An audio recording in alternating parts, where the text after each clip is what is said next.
बहुत समय पहले की बात है। एक गांव में एक बूढ़ा किसान अपने 4 बेटों के साथ रहता था।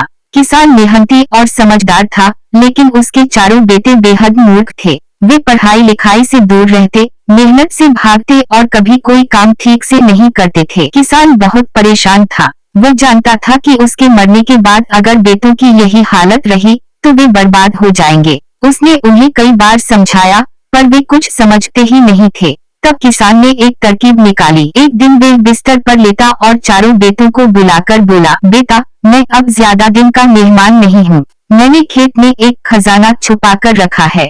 जब मैं चला जाऊँ तो तुम सब मिलकर खेत को खोदना और वो खजाना निकाल लेना। बेटों की आंखों में चमक आ गई। वे खजाने के सपने देखने लगे। कुछ दिनों बाद किसान चल बसा। उसके जाते ही चारों मूर्ख बेटे खाबड़े उठाकर खेत में लग गए। उन्होंने एक एक इंच खेत खोद डाला, पर कहीं कोई खजाना नहीं मिला। हताश होकर वे गांव के बड़े बुजुर्गों के पास गए और सारी बात बताई। एक बुजुर्ग मुस्कुराए और बोले, बेवकूफो, तुम्हारे बाप ने तुम्हें सिखाया है कि मेहनत ही असली खजाना है। अब जब खेत को अच्छे से खोद ही लिया है तो उसमें बीज बो दो। बेटों ने वैसा ही किया। कुछ महीनों में खेत में खूब अच्छी फसल उग आई। अब उन्हें मेहनत का फल मिला और वे समझ गए कि उनका असली खजाना क्या था। उस दिन के बाद चारों भाई मेहनत करने लगे और अपने बाप की सीख को जीवन भर याद रखा। सीख, मेहनत ही असली खजाना है।